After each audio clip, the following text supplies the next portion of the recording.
Bienvenue dans les histoires fantastiques de Mama Aya. Clarisse et Étienne formaient un couple uni depuis 10 années. Leurs 3 enfants égayaient chaque jour leur foyer. Lucas, 10 ans, l'aîné aux yeux vifs et curieux. Mélanie, 8 ans, la petite princesse de son père aux boucles dorées. Et Kevin, 6 ans, le benjamin turbulent qui ne tenait jamais en place. Clarisse rayonnait de fierté du matin au soir.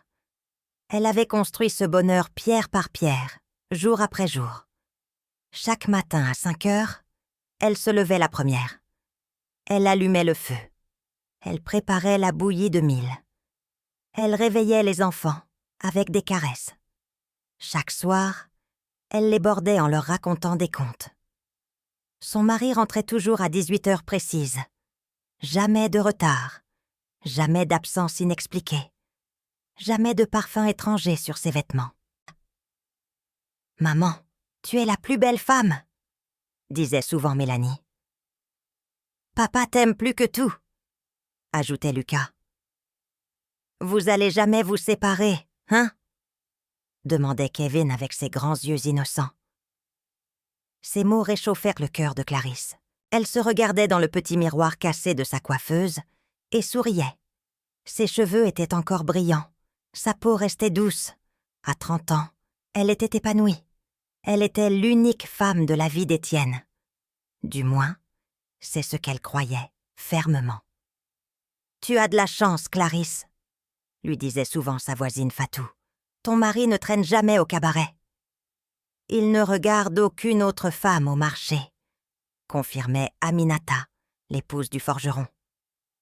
« Vous formez le couple parfait », ajoutait Khadija en soupirant. Les voisins enviaient cette harmonie visible. Les jeunes mariés venaient demander conseil. Les autres épouses la consultaient pour résoudre leurs problèmes matrimoniaux. Clarisse dispensait ses recommandations avec sagesse. « Il faut toujours être belle pour son mari », expliquait-elle. « Préparez ses plats préférés », conseillait-elle. « Ne le contrariez jamais devant les enfants », ajoutait-elle. Elle se sentait bénie par les ancêtres. Son foyer était solide comme le roc du mont Kourou. Rien ne pouvait ébranler cette construction parfaite. Mais ce jour-là, tout bascula dans un fracas épouvantable. Le soleil était encore haut quand Clarisse entendit des pas dans la cour. Elle leva les yeux de son tissage, surprise. Il n'était que 14 heures. Étienne ne rentrait jamais si tôt. Son cœur se serra. Un accident? Une maladie? Une mauvaise nouvelle? La porte s'ouvrit lentement. Étienne apparut, le visage marqué par une fatigue immense.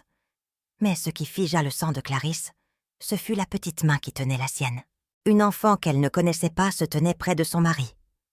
Une fillette d'environ 5 ans, aux cheveux défaits, aux vêtements froissés qui témoignaient d'un long voyage. Ses petits yeux rouges trahissaient des pleurs récents et une immense détresse. Elle serrait contre sa poitrine maigre un petit sac déchiré qui contenait visiblement tous ses biens. Lucas, Mélanie et Kevin interrompirent immédiatement leur jeu dans la cour. Ils se rapprochèrent, intrigués par cette scène inhabituelle. Le silence s'installa brutalement. Même les poules cessèrent de caqueter. Les chèvres arrêtèrent de brouter. Tout le village semblait retenir son souffle. « Clarisse, il faut que je te parle », dit Étienne d'une voix tremblante qu'elle ne lui connaissait pas. Sa femme posa son tissage. Ses mains tremblaient comme déjà. Une intuition terrible montait en elle comme une nausée. « Qui est cet enfant ?» demanda-t-elle d'une voix blanche. Étienne baissa les yeux. Il ne pouvait pas la regarder en face. « Elle s'appelle Amandine. Elle a 5 ans. » Ces mots tombèrent comme des pierres dans un puits profond. Clarisse sentit son cœur s'arrêter de battre. Une terrible compréhension commençait à naître dans son esprit. « D'où elle vient ?» insista-t-elle, bien qu'elle redoutât la réponse. « Sa mère est morte en couche. Il y a 3 jours ?» Le silence s'éternisa. Amandine regardait ses pieds nus couverts de poussière. Les 3 enfants observaient leurs parents avec une inquiétude grandissante. Où était sa mère? Continua Clarisse, la voix de plus en plus dure. Dans le ville voisine, à Dioba. Et pourquoi tu l'amènes ici? Étienne rassembla tout son courage. Les mots suivants allaient laisser détruire sa famille. C'était ma responsabilité. Le monde de Clarisse s'effondra en une seconde. Elle comprit immédiatement. Son mari avait eu une maîtresse dans le village voisin. Cette maîtresse lui avait donné un enfant. Elle était morte en portant certainement un second enfant de lui. La trahison la frappa comme la foudre par temps clair. 10 années de mariage parfait. 10 années de confiance aveugle. 10 années d'illusion totale. Pendant qu'elle préparait ses repas, lavait ses vêtements, élevait ses enfants, lui courait ailleurs. Pendant qu'elle se croyait la seule, il en aimait une autre. Depuis quand? Articula-t-elle difficilement. Depuis 6 ans. 6 ans? 6 ans, tu me mens. Clarisse, laisse-moi t'expliquer. Expliquer quoi? Que pendant que je portais Kevin, tu faisais des enfants ailleurs? Ce n'était pas prévu. Rien n'est jamais prévu. Surtout pas les conséquences. Chers abonnés, vous êtes à la recherche d'un job, d'un stage, d'une bourse ou d'une formation? Vous n'avez peut-être jamais pris l'avion. Vous pensez que les grandes opportunités sont réservées aux autres? Découvrez Opportunités pour tous, la plateforme dédiée au partage des meilleures opportunités professionnelles et académiques. Retrouvez les offres les plus récentes en jobs, stages, bourses, fellowships et formations, sélectionnés avec rigueur au niveau national et international. Visitez dès maintenant opportunitépourtous.com pour ne manquer aucune opportunité. Lucas écarquilla les yeux. À 10 ans, il commençait à comprendre. Mélanie ouvrit la bouche sans pouvoir prononcer un mot. Kevin se cacha derrière sa sœur, effrayé par les cris.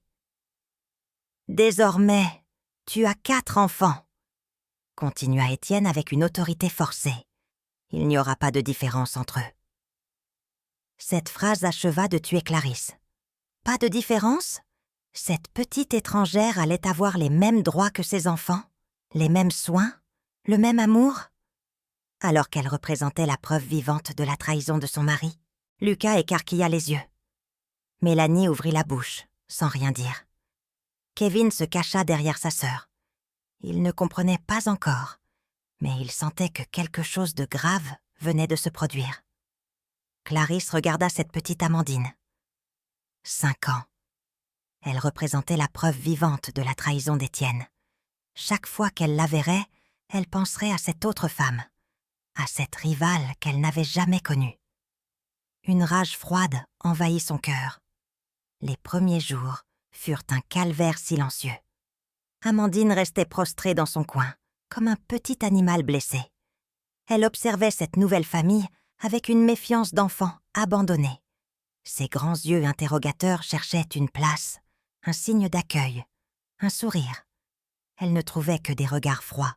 Les 3 autres enfants la dévisageaient, comme une bête curieuse venue d'ailleurs. Ils chuchotaient entre eux en la montrant du doigt. « Pourquoi elle est là ?» demanda Mélanie à sa mère en tirant sa robe. « C'est ta nouvelle sœur » répondit Clarisse d'un ton glacial qui glaça l'atmosphère. « Mais elle nous ressemble pas » fit remarquer Lucas avec la cruauté innocente des enfants. « Non, elle ne nous ressemble pas du tout » confirma leur mère avec une amertume qui empoisonnait déjà l'air. Cette première graine de rejet fut plantée. Les enfants, comme toujours, absorbèrent l'attitude de leur mère tel un buvard. Si maman n'aimait pas Amandine, pourquoi l'aimerait-il? Clarisse commença son travail de destruction méthodiquement. Pas directement. Jamais devant Étienne qui pourrait s'interposer. Mais par petites doses quotidiennes. Un regard méprisant quand personne ne voyait. Une parole dure glissée comme un couteau. Un geste brusque qui faisait sursauter l'enfant. Quand Amandine essayait timidement de s'approcher des autres enfants pour jouer, il la repoussait immédiatement. « On joue pas avec toi !» lançait Lucas. Tu connais pas les règles, ajoutait Mélanie. Va-t'en, criait Kevin en imitant ses aînés. Clarisse assistait à ces scènes sans jamais intervenir. Son silence valait tous les encouragements. Elle laissait ses enfants apprendre naturellement à rejeter l'intruse. Et l'enfance d'Amandine mourut en quelques semaines. À 5 ans à peine, elle découvrit ce que signifiait être indésirable. Clarisse lui confisqua le petit sac qu'elle serrait contre elle. Dedans, il y avait une poupée de chiffon, cadeau de sa mère défunte, et quelques vêtements troués, mais propres. « Tu n'as plus besoin de ces choses », trancha Clarisse en jetant le tout au feu. Amandine pleura toute la nuit. Elle venait de perdre ses derniers souvenirs de sa vraie mère. Mais ses larmes ne touchèrent personne dans cette maison. Le lendemain, Clarisse installa un tabouret branlant devant l'évier de la cuisine. « Monte là-dessus et apprends à te rendre utile », ordonna-t-elle sèchement. Les petites mains d'Amandine n'arrivaient pas à tenir les assiettes lourdes.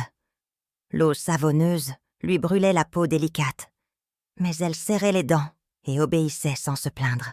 Un matin, elle renversa un verre d'eau sur la table. C'était un accident. Un geste maladroit d'enfant fatigué. Lucas, qui déjeunait tranquillement, éclata de rire. « Regarde comme elle est bête !» cria-t-il en tapant dans ses mains. Clarisse se leva d'un bond. Sa main partit toute seule et gifla Amandine si fort que la fillette tomba du tabouret. Sa joue enfla immédiatement. « Maladroite, tu ne sais rien faire correctement. Tu apporteras le malheur dans cette maison comme ta mère. » Ces mots terribles résonnèrent dans la cuisine. Amandine se releva péniblement, la joue en feu, les yeux remplis de larmes qu'elle refusait de laisser couler. « Pardon, maman, » murmura-t-elle. « Je ne suis pas ta maman, » cracha Clarisse avec dégoût. Étienne travaillait au champ du lever au coucher du soleil. Les récoltes d'arachides demandaient tous ses soins. Il partait avant l'aube et rentrait épuisé quand la nuit tombait. Il ne voyait rien de ce qui se passait dans sa maison pendant ses absences. Il ne devinait pas l'enfer qui se construisait jour après jour. À 6 ans, Amandine avait trouvé sa place définitive dans la hiérarchie familiale, tout en bas de l'échelle, plus bas qu'un animal domestique. Au moins, les chèvres et les poules recevaient de la nourriture régulièrement. Pendant que Lucas, Mélanie et Kevin jouaient aux billes dans la cour, riaient aux éclats et inventaient 1000 jeux, elle nettoyait l'intérieur de la case. Ses petites mains abîmées frottaient le sol de terre battue. Elle vidait les pots de chambre. Elle balayait inlassablement, avec un balai trop grand pour elle. « Tu n'es pas ici pour jouer comme eux !» lui rappelait Clarisse chaque matin. « Tu es ici pour racheter les péchés de ta mère. » Cette phrase mystérieuse troublait Amandine. Quel péché? Sa mère était-elle mauvaise? Elle? Était-elle mauvaise par nature? Les 3 enfants légitimes assimilèrent rapidement la leçon de leur mère. Amandine était différente, inférieure. Elle devait servir, pas s'amuser. Ils développèrent une cruauté naturelle envers elle. Lucas devint le plus impitoyable. À 12 ans maintenant, il comprenait parfaitement la situation. Amandine était la preuve de l'infidélité de son père. Cela le mettait en colère contre elle au lieu de s'en prendre à Étienne. L'autorité paternelle restait intouchable. Mais Amandine, elle, était une cible facile. « Apporte-moi de l'eau !» lui ordonnait-il. « Range mes affaires !» ajoutait-il. « Lave mes vêtements sales !» continuait-il. Si elle tardait à obéir, il la poussait brutalement ou lui donnait des coups de pied quand personne ne regardait. Amandine encaissait tout sans se plaindre. Elle avait appris que se rebeller ne faisait qu'empirer les choses. À 7 ans, puis 8 ans, l'humiliation d'Amandine devint un spectacle quotidien pour tout le village. Elle lavait le linge de toute la famille, au marigot. Les autres femmes la voyaient frotter les vêtements de ses bourreaux, avec un acharnement désespéré. « Pauvre petite !» murmurait parfois Fatou, la voisine. « Elle travaille plus qu'une adulte !» ajoutait Aminata en secouant la tête. « Clarisse est dure avec elle !» chuchotait Khadija. Mais personne n'osait intervenir. Les affaires de famille ne concernaient pas les voisins. Et Étienne avait la réputation d'être un homme bon. Sûrement que sa femme savait ce qu'elle faisait. Amandine rangeait aussi les chambres des autres enfants. Elle pliait leurs vêtements propres. Elle remettait leurs jouets en ordre. Elle refaisait leur lit défait, toujours en silence, toujours efficacement. Elle subissait leurs moqueries constantes, sans jamais répondre. « C'est la fille de la femme de papa », expliquait Lucas aux enfants du voisinage. « Elle sait rien faire d'autre que nettoyer. Elle pue comme une chèvre », ajoutait Mélanie en riant. « Elle est moche », terminait Kevin pour faire comme les autres. Clarisse assistait à ces scènes depuis le seuil de sa case. Elle ne disait jamais rien.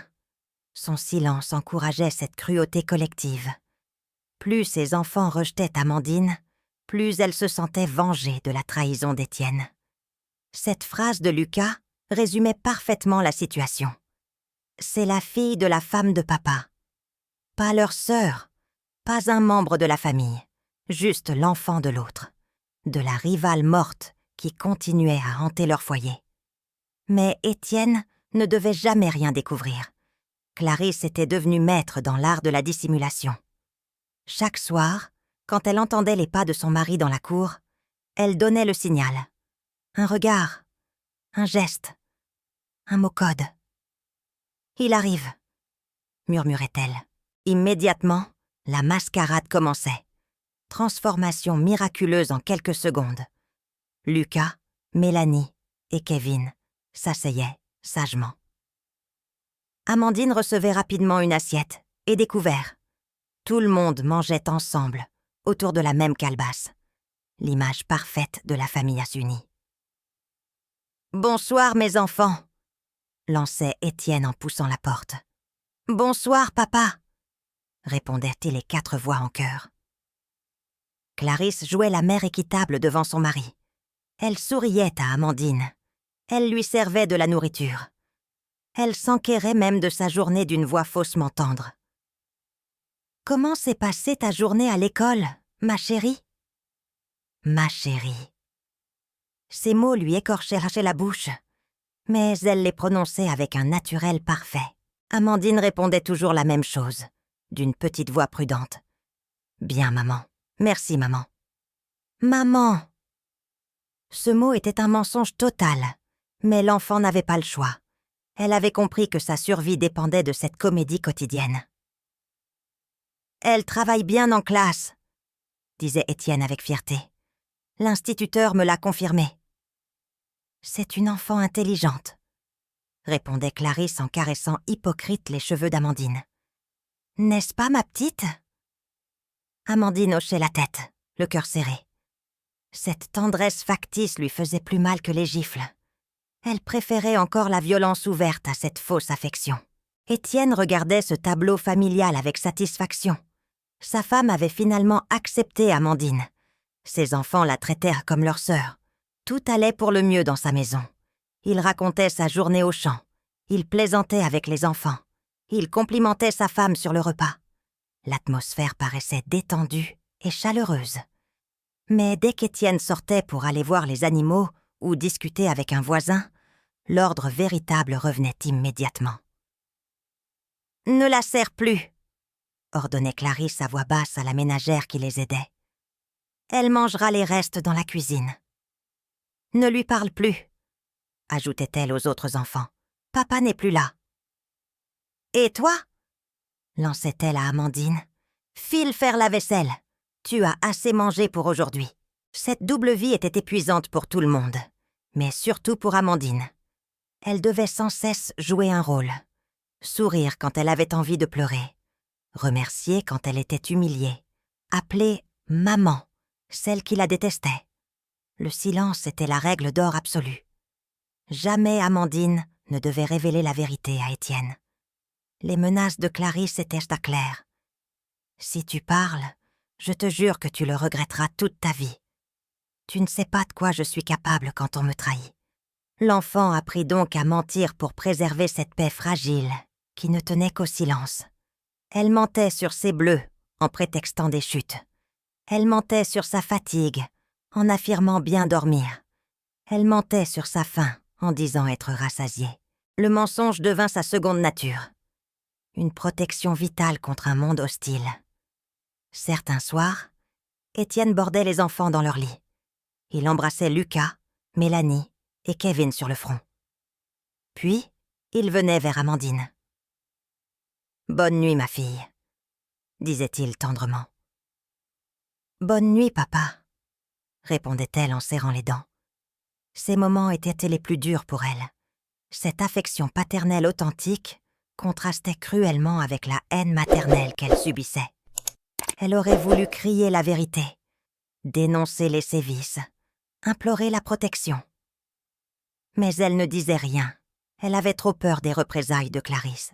À 9 ans, puis 10, puis 11 ans, la peur s'enracina définitivement dans le cœur d'Amandine, comme une plante vénéneuse. Elle grandissait dans la terreur constante. Terreur de mal faire, terreur de décevoir, terreur de révéler la vérité. « Si tu parles un jour à ton père, je te jure que tu le regretteras jusqu'à ton dernier souffle. » la menaçait Clarisse en la coinçant contre le mur. « Tu ne sais pas de quoi je suis capable quand on me trahit. Ta mère l'a appris à ses dépens. » Ces menaces à peine voilées glaçaient le sang d'Amandine. Elle imaginait sa vraie mère, seule et abandonnée, mourant en couche sans personne pour la tenir la main. Cette image la hantait chaque nuit. Le travail d'Amandine augmentait chaque année comme si elle était une machine qu'on pouvait surcharger indéfiniment. Elle se levait désormais à 4 heures du matin, bien avant le chant du coq. Dans l'obscurité totale, elle allumait le feu avec les braises de la veille. Elle préparait l'eau pour les ablutions de toute la famille. Elle balayait la cour encore humide de rosée. À 5 heures, elle réveillait les autres enfants avec des gestes doux pour ne pas provoquer leur colère matinale. Elle leur préparait leurs vêtements d'école. Elle tressait les cheveux de Mélanie avec une précision parfaite. Elle cirait les chaussures de Lucas jusqu'à ce qu'elles brillent. Puis, elle partait elle-même à l'école, en courant, pour ne pas être en retard. Elle n'avait pas le droit de prendre le petit déjeuner avec les autres. Elle mangeait en chemin les restes froids de la veille. À l'école, elle excellait malgré sa fatigue chronique. Les études l'attéraient son refuge, son évasion mentale, seul endroit où elle pouvait briller sans être punie. L'instituteur la félicitait souvent. « Amandine a encore eu la meilleure note en calcul », annonçait-il. « Elle écrit le mieux de toute la classe », ajoutait-il fièrement. Mais ses compliments se retournaient ça contre elle à la maison. Clarisse ne supportait pas qu'Amandine réussisse mieux que ses propres enfants.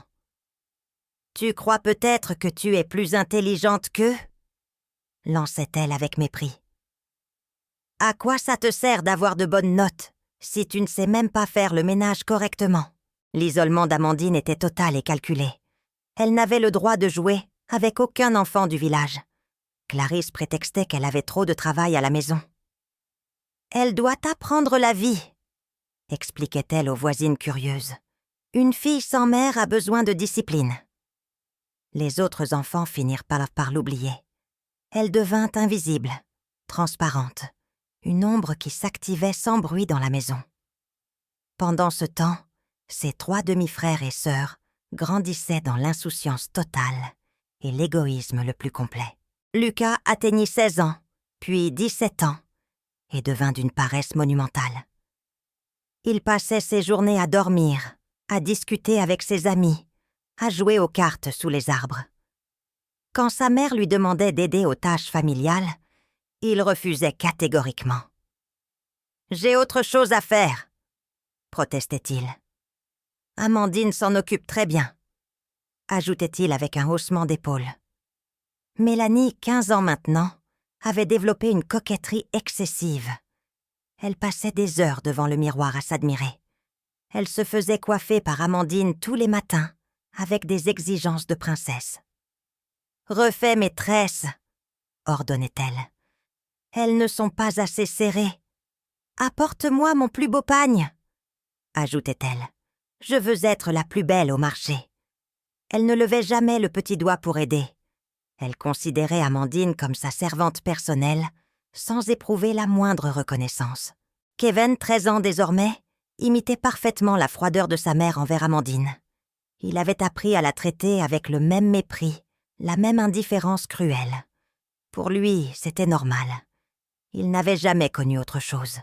« Pourquoi elle mange pas avec nous ?» demandait-il parfois. « Parce qu'elle est différente », répondait Clarisse. « Elle a sa place ailleurs. » À 12 ans, puis 13, puis 14 ans. Une inversion morale saisissante se produisit sous les yeux aveugles d'Étienne. Amandine était devenue le pilier de la famille. Elle se levait à l'aube pour préparer le petit déjeuner de tout le monde.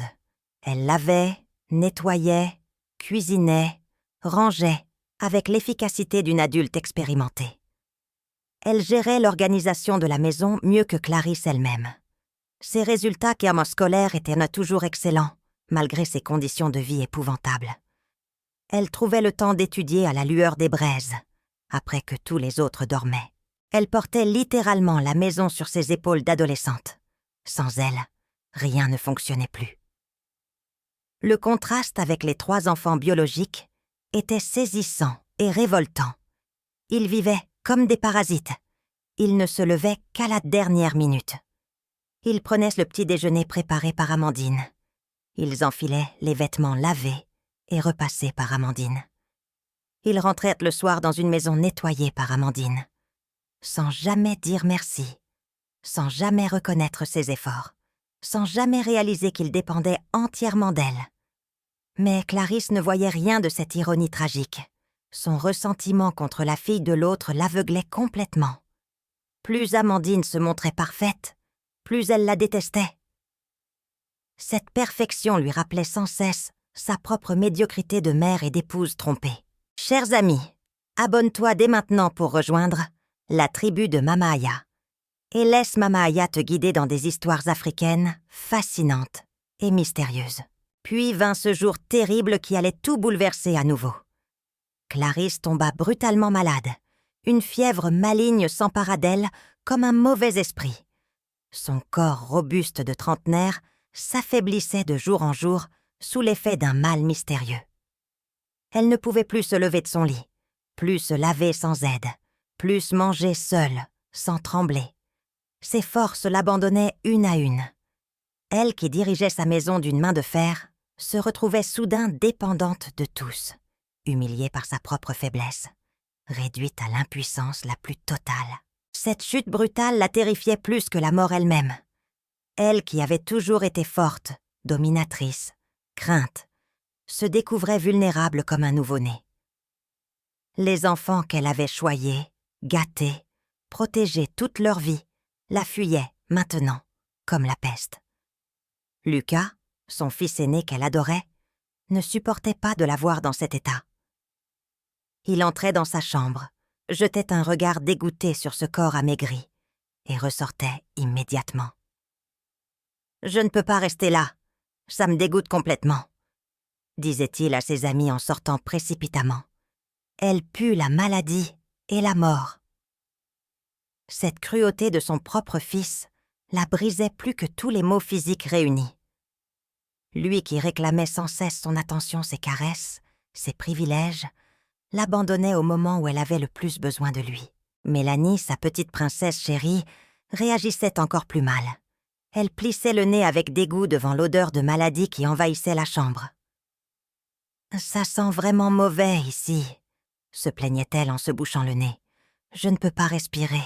Ça me donne envie de vomir. » Elle évitait complètement cette partie de la maison comme si sa mère était lépreuse. Elle préférait sortir avec ses amis, aller au marché, se promener, plutôt que de rester auprès de celle qui l'avait mise au monde. Kevin, le benjamin qu'elle couvait comme un poussin, avait développé une peur panique de la maladie. Il refusait catégoriquement d'approcher du lit maternel. « J'ai peur de tomber malade aussi », gémissait-il quand on lui demandait d'aller voir sa mère. Il continuait à jouer dans la cour, à rire avec ses camarades, à mener sa vie d'enfant insouciant. Comme si sa mère n'existait plus, comme si elle était déjà morte et enterrée. Ces 3 enfants qu'elle avait élevés dans l'amour et le privilège continuaient leur existence égoïste sans se préoccuper de son sort. Ils sortaient avec leurs amis. Ils riaient bruyamment dans la cour. Ils organisaient des jeux. Ils semblaient avoir totalement oublié qu'elle agonisait à quelques mètres d'eux. Ils mangeaient les repas préparés par d'autres. Ils portaient des vêtements lavés par d'autres. Ils vivaient dans une maison nettoyée par d'autres, sans jamais se demander qui s'occupait de tout cela maintenant. Étienne, lui, travaillait toujours au champ, avec la même régularité. Les récoltes ne pouvaient pas attendre. Il fallait bien faire vivre la famille. Il ne pouvait pas rester auprès de sa femme du matin au soir, malgré sa propre inquiétude. Il partait à l'aube et rentrait épuisé quand la nuit tombait. Entre-temps, Clarisse restait seule avec sa souffrance et sa solitude. Qui restait-il donc dans cette maison pour s'occuper de la malade abandonnée? Amandine, l'enfant qu'elle avait martyrisé pendant 10 années interminables. L'adolescente qu'elle avait humiliée, frappée, affamée, isolée. La fille de l'autre qu'elle avait voulu briser par tous les moyens. C'était elle, et elle seule, qui se dévouait maintenant, corps et âme, pour la soigner. Chaque matin, quand les premiers rayons du soleil perçaient l'obscurité, Amandine entrait silencieusement dans la chambre de Clarisse. Elle portait une calebasse d'eau fraîche et des linges propres. « Comment vous sentez-vous aujourd'hui » demandait-elle d'une voix douce, sans la moindre trace de rancune. Cette question simple bouleversait Clarisse chaque fois. Cet enfant qu'elle avait torturé s'enquérait sincèrement de son état. Elle, qui n'avait jamais reçu de tendresse, en donnait généreusement. Amandine nettoyait le corps affaibli de celle qui l'avait martyrisée avec une délicatesse infinie. Elle lavait ses membres amaigris. Elle changeait ses vêtements souillés. Elle refaisait son lit avec des gestes précis et attentionnés. Elle préparait des tisanes de plantes médicinales pour faire baisser la fièvre. Elle écrasait les médicaments et les donnait à la cuillère comme à un enfant. Elle surveillait la respiration difficile de la malade. Quand Clarisse avait des nausées, Amandine tenait sa tête au-dessus de la bassine. Quand elle tremblait de fièvre, elle lui posait des linges humides sur le front. Quand elle délirait, elle lui parlait doucement pour la rassurer. « Tout va bien, » murmurait-elle. « Je suis là.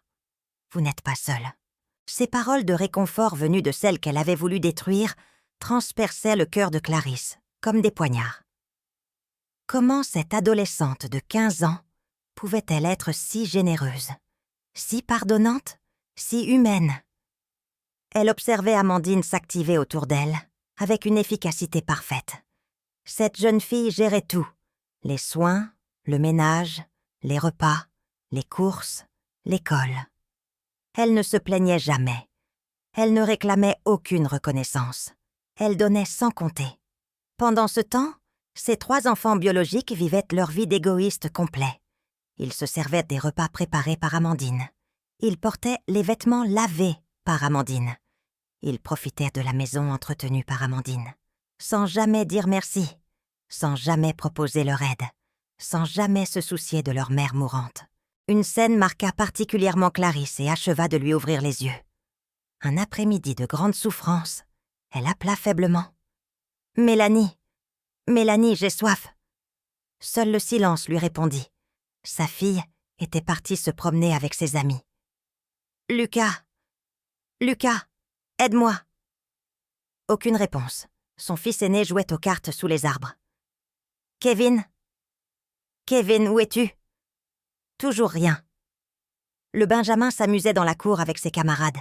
C'était Amandine qui entra, comme toujours, comme depuis le début de sa maladie. « J'ai entendu que vous appeliez, » dit-elle simplement. « Que puis-je faire pour vous ?» Cette fidélité absolue acheva de briser le cœur de Pierre de Clarisse. Ses propres enfants l'avaient abandonnée comme un chien galeux. L'enfant qu'elle avait brisé était la seule à rester fidèlement à ses côtés. Le renversement était total, complet, définitif. « Pourquoi tu fais ça ?» murmura Clarisse un soir, la voix brisée par l'émotion. Amandine s'arrêta de ranger les médicaments. Elle regarda cette femme qui l'avait fait souffrir pendant 10 années d'enfer. Parce que c'est ce qui est juste, répondit-elle avec une sagesse qui dépassait son âge. Mais après tout ce que je t'ai fait subir... Justement, quelqu'un doit briser le cercle de la méchanceté. Tu pourrais me laisser mourir, ce serait ta vengeance. La vengeance ne guérit personne, ni celui qui l'a subie, ni celui qui l'exerce. Ces paroles d'une profondeur extraordinaire firent pleurer Clarisse pour la première fois depuis des années. Les larmes coulaient sur ses joues, creusées par la maladie, emportant avec elle 10 années de haine et de rancune. Elle revoyait tout comme dans un cauchemar éveillé. La petite fille de 5 ans qui tenait la main d'Étienne, ses yeux terrorisés le premier jour, les gifles données sans raison, les humiliations publiques, les repas refusés, le travail forcé d'une enfant, l'isolement cruel, la peur instillée goutte après goutte. Elle revoyait aussi ses propres enfants maintenant. Lucas qui refusait de la voir, Mélanie qui se plaignait de son odeur, Kevin qui avait peur d'elle. Leur indifférence totale, leur égoïsme monstrueux, leur ingratitude révoltante, et Amandine. Toujours présente malgré tout, toujours attentionnée malgré les sévices subis, toujours fidèle malgré les raisons de partir. L'ancienne bourreau comprenait enfin la leçon terrible que la vie lui donnait. Ses propres enfants étaient devenus exactement ce qu'elle leur avait enseigné. Des êtres sans compassion, sans reconnaissance, sans amour véritable. Elle avait semé la cruauté dans leur cœur. Elle récoltait maintenant l'abandon et l'indifférence. Amandine, elle, était restée ce qu'elle était naturellement malgré les épreuves. Un être bon, généreux, capable d'aimer même ses bourreaux. « Pardonne-moi », chuchota Clarisse un soir d'agonie particulièrement difficile. Amandine posa sa main douce sur le front brûlant de fièvre. « C'est déjà fait depuis longtemps, » dit-elle avec une simplicité qui bouleversa Clarisse. « Comment peux-tu pardonner tant de méchanceté ? Parce que la haine fatigue l'âme, l'amour la répare et la libère. Je ne mérite pas ton pardon. C'est justement pour ça que je vous le donne. Le pardon n'est pas pour celui qui le mérite, mais pour celui qui en a besoin. » Elle revoyait tout. La petite fille de 5 ans qui tenait la main d'Étienne, les gifles, les humiliations, les repas refusés, le travail forcé, l'isolement, la peur.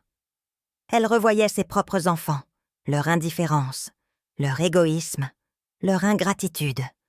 Lucas qui ne venait plus la voir, Mélanie qui se plaignait de l'odeur, Kevin qui l'évitait, et Amandine, toujours présente, toujours attentionnée, toujours fidèle. L'ancienne bourreau comprenait enfin. Ses propres enfants étaient devenus ce qu'elle leur avait enseigné, des êtres sans compassion. Elle avait semé la cruauté, elle récoltait l'abandon. Amandine, elle, était devenue ce qu'elle était naturellement, un être bon malgré les épreuves. « Pardonne-moi », chuchota Clarisse un soir. Amandine posa sa main sur le front brûlant de fièvre. « C'est déjà fait, » dit-elle. Étienne rentrait chaque soir et trouvait sa femme propre, nourrie, soignée. Il ne se doutait pas que c'était grâce à celle qu'il avait imposée dans ce foyer. « Les enfants s'occupent bien de toi, » remarquait-il. Clarisse ne répondait pas. Elle savait la vérité. Un seul enfant s'occupait d'elle, celui qu'elle avait le moins aimé. Les jours passaient. La maladie de Clarisse s'aggravait. Sa conscience, elle, s'éveillait. Elle repensait à toutes ces années perdues, à tout cet amour gâché, à toute cette haine inutile. Amandine n'était pas responsable de la trahison d'Étienne. Elle était une victime, comme Clarisse. Mais Clarisse avait choisi de faire d'elle un bouc émissaire. « Tu aurais pu être ma fille », murmura-t-elle un matin. Amandine arrangeait les oreillers avec tendresse. « Je le suis », répondit-elle, « depuis le premier jour. » Ces mots achevèrent de briser le cœur de pierre de Clarisse. Cet enfant l'avait toujours considérée comme sa mère, même dans la souffrance, même dans l'injustice. Les 3 autres enfants continuaient leur vie égoïste. Ils mangeaient les repas préparés par Amandine. Ils portaient les vêtements lavés par Amandine. Ils vivaient dans la maison nettoyée par Amandine, sans jamais dire merci, sans jamais l'aider, sans jamais reconnaître sa valeur. Clarisse réalisa l'ampleur de son erreur. Elle avait élevé des monstres d'ingratitude. Elle avait brisé un ange de bonté. Et maintenant, cet ange la sauvait. Une nuit, Clarisse appela Amandine. « Viens près de moi. » La jeune fille s'assit au bord du lit. « Tu sais que je vais mourir ? » ?»« Non, vous allez guérir. Même si je guéris, le mal que je t'ai fait ne disparaîtra jamais. » Amandine prit la main décharnée de Clarisse. « Il a déjà disparu. Comment peux-tu me pardonner ? Parce que la haine fatigue, l'amour répare. » Clarisse pleura toutes les larmes de son corps. Cette leçon de sagesse venait d'une enfant de 15 ans, une enfant qu'elle avait privée d'enfance. « Je ne mérite pas ton pardon.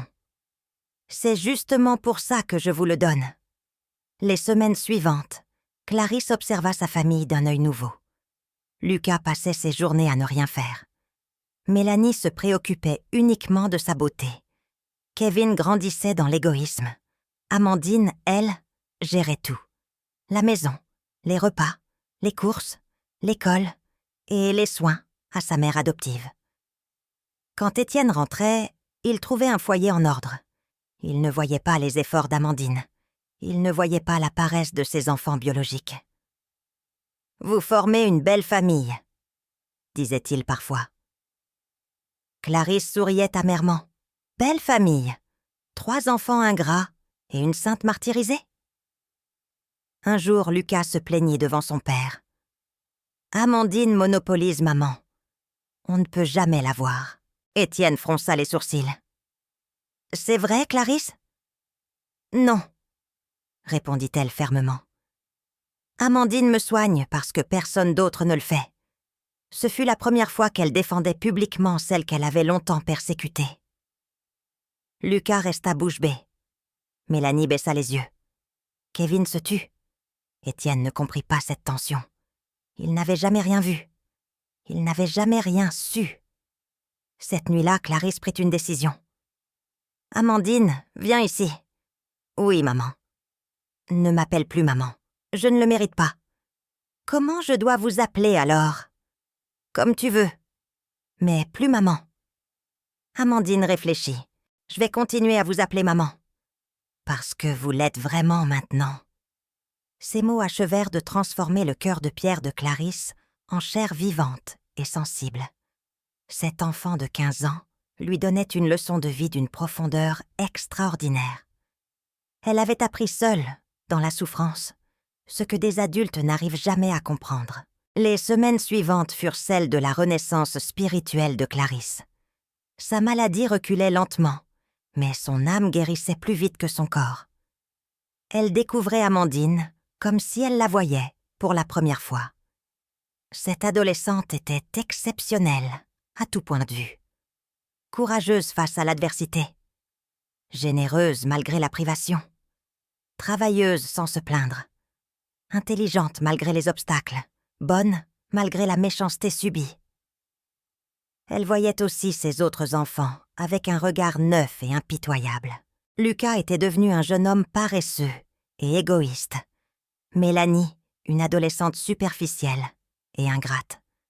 Kevin, un garçon indifférent et sans cœur. Le renversement moral était complet et irréversible. Un matin, Lucas voulut donner un ordre à Amandine comme il en avait l'habitude depuis des années. « Hé toi, va me chercher de l'eau au puits !»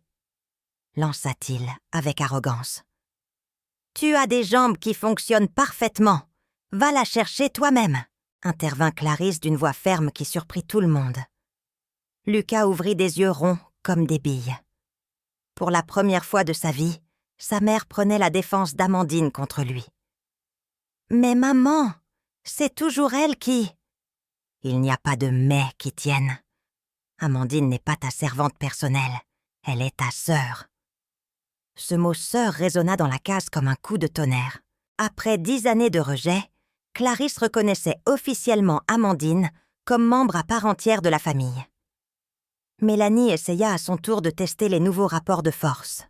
« Amandine, lave ma plus belle robe pour demain, » ordonna-t-elle avec dédain. « Lave-la toi-même, » répliqua Clarisse sèchement. « Tes mains ne sont pas cassées. Tu es assez grande pour t'occuper de tes affaires. » Mélanie resta bouche bée. Sa mère la remettait à sa place pour protéger celle qu'elle méprisait hier encore. Kevin tenta aussi sa chance avec l'innocence cruelle de ses 13 ans. « Amandine, range ma chambre qui est en désordre. »« Ta chambre, tu la ranges toi-même, » trancha Clarisse. « Amandine a bien d'autres choses plus importantes à faire. » Les 3 enfants se regardèrent, complètement désemparés. Le monde qu'ils avaient toujours connu s'effondrait sous leurs yeux. Leur servante gratuite devenait intouchable. Leur mère changeait de camp. Étienne assistait à ces révolutions familiales sans vraiment comprendre ce qui se passait. Pourquoi sa femme défendait-elle soudain Amandine, avec tant de véhémence? Pourquoi s'opposait-elle à leurs propres enfants?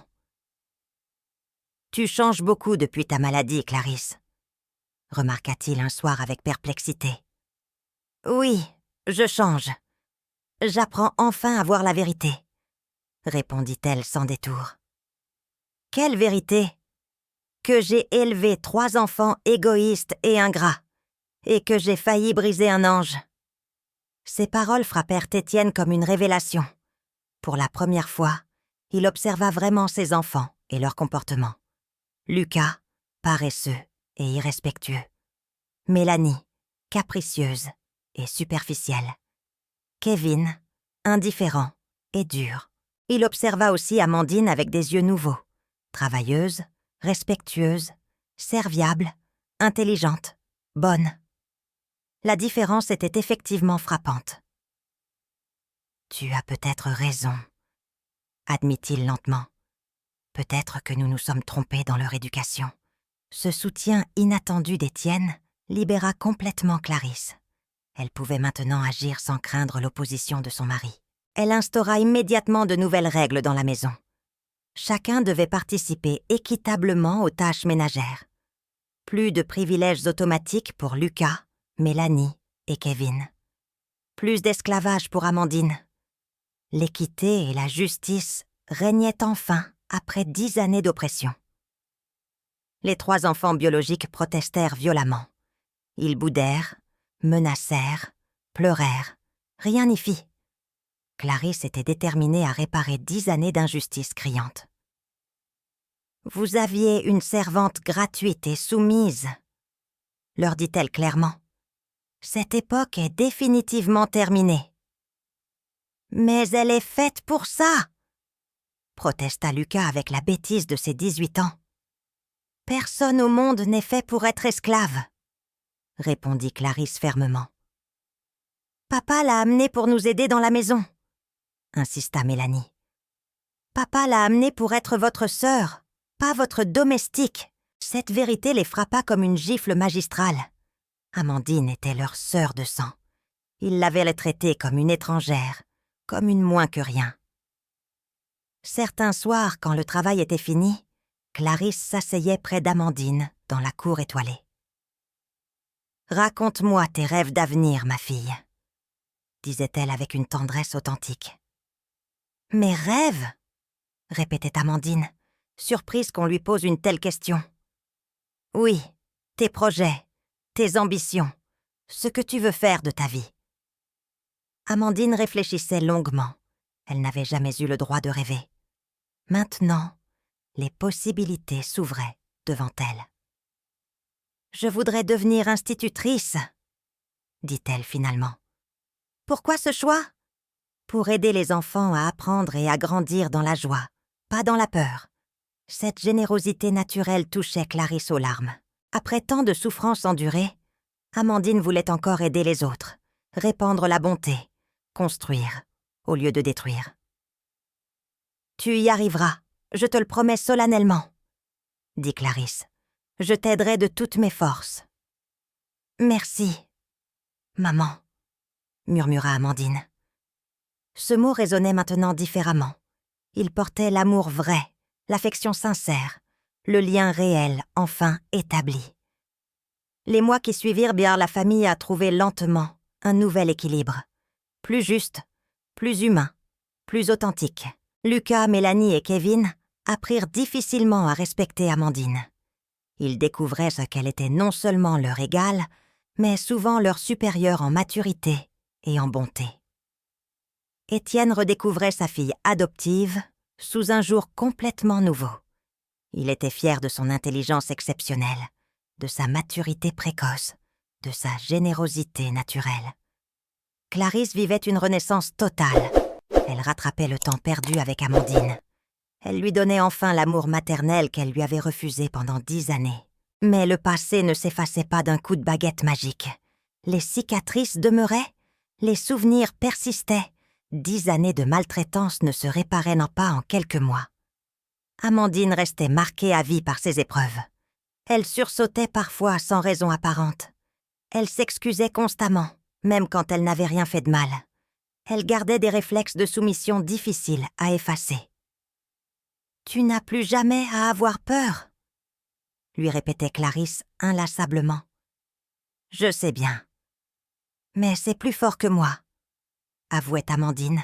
« Le temps guérira ses blessures, j'en suis certaine. » Vous le croyez vraiment ? J'en suis absolument convaincue. L'amour répare tout, même les pires blessures. Clarisse espérait avoir raison de tout son cœur. Elle priait les ancêtres chaque nuit de lui accorder cette grâce, que le temps efface définitivement les cicatrices qu'elle avait causées à cette enfant innocente. Cette histoire posait des questions fondamentales qui dépassaient une simple famille. Comment une mère peut-elle maltraiter un enfant innocent ? Comment la jalousie peut-elle aveugler à ce point l'instinct maternel ? Comment la souffrance personnelle peut-elle justifier la cruauté envers un être sans défense ? Clarisse se posait ces questions cruciales chaque nuit sans trouver de réponse satisfaisante. Elle ne cherchait plus d'excuses à ses actes passés. Elle ne tentait plus de justifier l'injustifiable. Elle acceptait pleinement sa culpabilité. Elle assumait entièrement ses erreurs monumentales. Elle payait le prix fort de sa méchanceté passée. Et Amandine, cet enfant extraordinaire, cette victime devenue sauveur, cette martyre transformée en ange de bonté, elle continuait sa route sereinement, sans rancune persistante, sans amertume destructrice, sans haine empoisonnante. Elle avait 15 ans seulement. L'âge où d'autres découvrent l'amour et l'insouciance. Elle avait découvert la force du pardon et la paix intérieure. Une paix qu'elle avait construite toute seule, dans l'adversité, malgré tout, contre tout, envers et contre tous. Cette force d'âme exceptionnelle impressionnait toute la famille.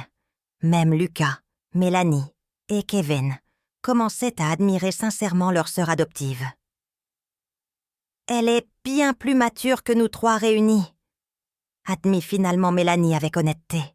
« Elle a traversé plus d'épreuves aussi », répondit Clarisse sans chercher à excuser ses autres enfants. « C'est notre faute à nous ?» demanda Mélanie avec une sincérité nouvelle. Cette question déchira le cœur de Clarisse. Ses enfants prenaient enfin conscience de leur participation à l'injustice subie par Amandine. « C'est avant tout ma faute à moi », répondit-elle honnêtement. « Vous avez seulement imité ce que je vous montrais chaque jour. »« On peut encore réparer nos erreurs ?» insista Mélanie avec espoir. « On doit essayer, chaque jour, avec patience et sincérité. » Cette prise de conscience collective était un premier pas décisif vers la réconciliation véritable, vers la vraie fraternité, vers la famille unie qu'ils auraient toujours dû être. Amandine observait ces changements avec un espoir prudent, mais grandissant. Sa famille adoptive évoluait positivement. Lentement, certes, mais sûrement. Elle n'exigeait rien de personne. Elle ne réclamait aucune réparation. Elle accueillait chaque progrès avec reconnaissance, chaque geste de réconciliation avec gratitude.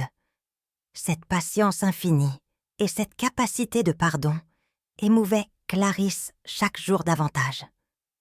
Comment cette adolescente avait-elle pu développer une telle sagesse, une telle générosité d'âme, un tel amour universel?